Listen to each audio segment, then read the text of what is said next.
So, without further ado, let's welcome Kristin Fitch.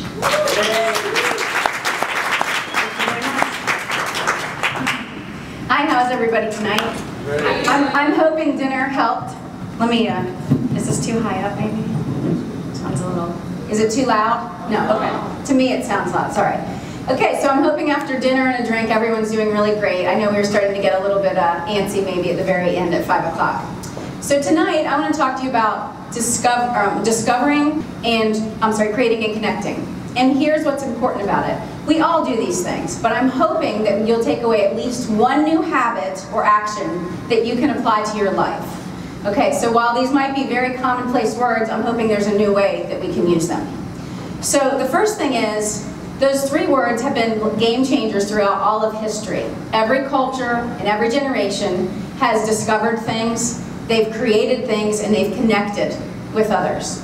So today I'm not going to talk about those big things in history, like finding a new continent, or maybe creating something during the Industrial Revolution. I'm going to talk about those simple words that can make a big impact in our own lives and in our communities, okay?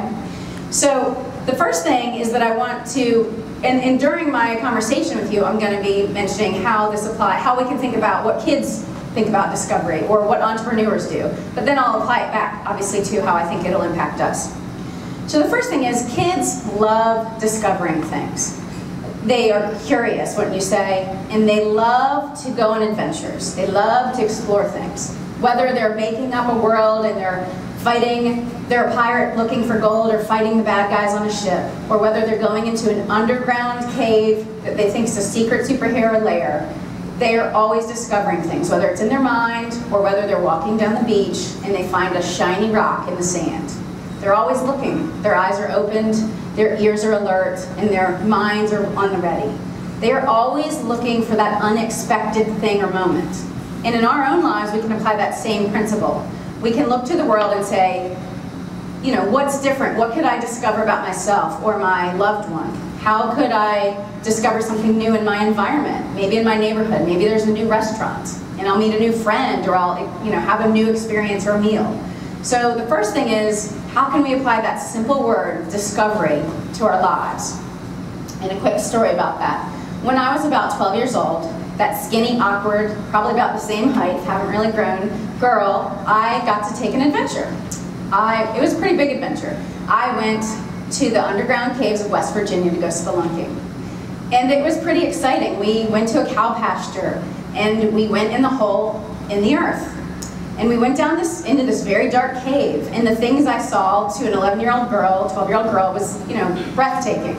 So as we wandered through these dark caves, out of nowhere, the cave opened up, and it looked like it went to the heavens. Really, it was probably 3 stories tall, but to me, it seemed like it went on forever. And I remember thinking how amazing it was. What a discovery. I didn't even know that that sort of thing could exist. And so as we continued through the cave, we came to a wall. And the only way to pass that wall was to crawl on our, bellies, basically, underground to the next area. And while we did that, I'm still thinking, what kind of creatures could be in here? I was remembering creatures from my childhood, thinking, oh my. But we got through that next place, and we ended up finding water underground. And once again, I thought, how could that be? There's an underground river. So we had to cross that river to get to our next destination. And so we tiptoed into that icy water, and we slowly, went into it, and we ended up with it all the way to our shoulders. And sure, we're not very tall, I guess, at 12 years old, but still. So we went through this water, and then we came out to the other side of the cave, and we eventually made our way out of the cave. Not only did I take away the discoveries of everything that you can find under the earth, underground, and the beauty of it, but I took away something else. The chaperones that day told us as we entered the cave and the cow pasture, they said, we are not going to lead you through this cave. We're not going to tell you where to go. You girls, you 11 and 12-year-old girls, will figure it out. We are along for the ride. We are going to stay in the back. And so they did. We had to figure out how to get over things, under things, around things, and through things. But what I discovered was, wow, I'm only 11, yet on our own we were able to figure out things. We were able to learn new things, discover new things about ourselves. And my challenge to each of you is, I think every day we miss opportunities to discover things. They may seem small, but really they're actually very big things.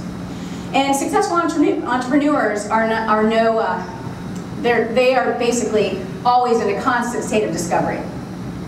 Because basically every moment they're thinking, they're watching, and they're listening.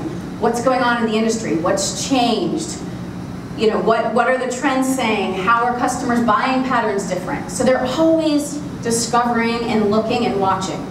And so once again, my question is, how can we act more like entrepreneurs, whether we're running our own businesses or whether we're working for a company or institution? How can we apply the principle of discovery to our everyday lives and in our personal lives as well? So that's the first thing, is I think discovery is so important. And how many of you tonight would say you think you've discovered something new while being here at TED? Yeah, absolutely. I think I've discovered many things, whether it be about myself, other people I've met. Okay, and sorry, go ahead a couple. And the thing about creativity is we can learn so much from children and entrepreneurs. Sorry, you can go a couple more. That's good, just stay there front. And so what I want to talk about is, first I want to talk about kids. Kids are creative. They love to draw and design and color, and they are proud of their work. They're proud of their end design. They want to show everybody in the room that design, okay? And entrepreneurs are much the same. Why do many people go into business?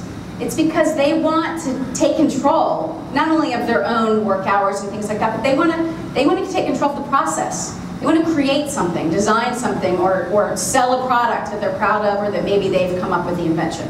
All right, so we're going to do a little experiment, okay? We're going to have a little conversation about creativity. So kids, they don't have the same constraints that many of us adults put on ourselves.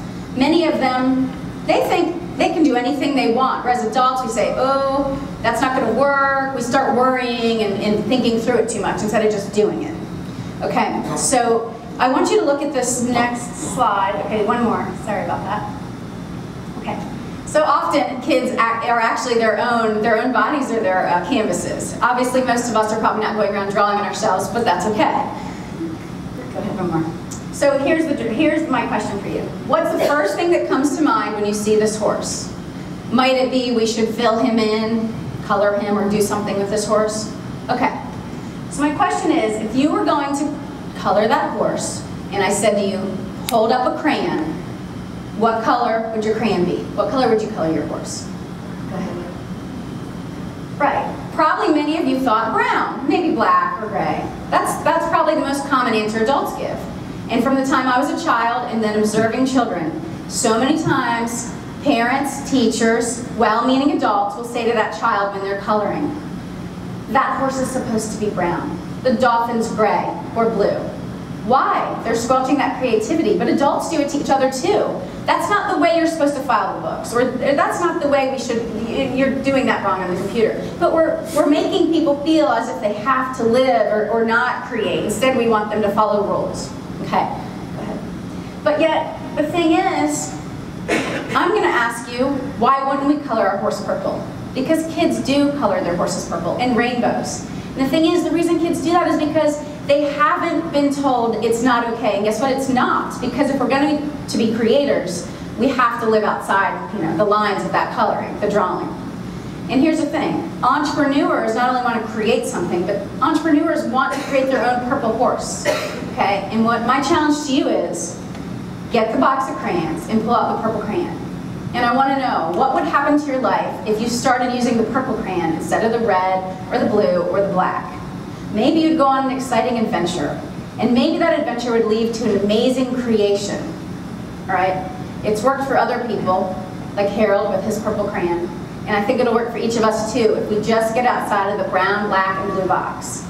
Okay, so to create, it's a place that if we really think, why do things normal? Why do it the way someone's told me to? We're never going to find something, never be creative if we don't sort of step outside of that box. So my challenge to you for being creative is, look for that purple crayon, okay? Because I think we all have one if we just look a little bit further in that crayon. And then the next thing is I want to talk about connecting. Let me see, hold on. That's okay. Okay, so connecting. Obviously connecting, to join with each other or with a group or something. How many of you feel like you've connected with someone in here tonight? Okay, a lot of you. And hopefully if you don't feel that tonight, or yet, you will by the end when we have more time to talk. Okay, so here's the thing about connecting. There's so many things going on around your community. There's people you have yet to meet. There might be groups that you have similar interests to. But my call to action for all of us is, how are we connecting with others? And are we? Because I think we are at our best when we are connecting with people. That is the only way we move forward. That's the only way we thrive. And I'm going to share a couple stories about that with you. So, I'm an entrepreneur, a mom, a wife, a volunteer, a mentor, and I'm sure many other things like most of us in this room. And so these stories have more to do with the mentoring or volunteering side, okay? I have coordinated a program at a local elementary school called Lunch Buddies. And what it is the guidance counselor picks several kids from each class to have lunch once a month with an adult volunteer in a group setting. So we're in the cafeteria. So myself and 10 or 15 other volunteers every month go to lunch in this elementary school. And we sit with multiple children each month. We try to pair up with the same kids as best we can. Well, when we go into the beginning of this program every year, we don't know anything about the children other than their age, their grade, classroom, and their name. That's it. Over the course of the year, we learn lots of details about these kids. Everything from what's their favorite subject. And it's usually PE and math, shockingly. But yet, I don't know why we're not really doing a better job in the math area. So that's something to work on. The other thing is, many of the kids love reading and they love sports. But the kids that are picked for this program, they're picked for lots of reasons. It could be lack of self-confidence, or they're shy. They could have social anxieties. Some of them, one or two of them, has a physical disability. They could have behavioral issues. So there's many, many reasons. We're not told the reasons. We don't know anything about these kids. But the thing is, what we learn through that program, in the time we're there, we're connecting with them, we're connecting with the school, and the impact is great. Well, it's not measured, it's great. So there's one little boy. We're going to call him Clay. And he had the pleasure to sit with my husband, who's one of the volunteers last year and this year, because the guidance counselor had said he needs to be paired with a man. Well, fortunately, we have 2 men now, because honestly, in the past, we've really lacked any men being a part of this particular program. So he sits with my husband, and when he first came to Lunch Buddies, his head was down, his voice was no louder than a whisper, his hands were shaking, and he really would not have a conversation. But over the course of the year, on those second Wednesdays of the month, his eyes looked up, his voice got stronger, his shake got less, and he actually was smiling and having conversations with us. So I don't know what the impact was, or will be in the future for Clay, but what I do know is that it obviously had an impact on us, the volunteers. And then at the end of each Lunch Buddies, the year, we have a picnic, an outdoor picnic when weather permits. The thing is, we think as we're putting the tables up and the food out, it's really not a big deal. It's just everybody brought something, we stick it out, and it's just having it outside. But once again, that small connection or impact, or what it might seem small, there's a little girl named Sarah, and I was standing near her and her lunch buddy, Diane. And what did Diane, or I'm sorry.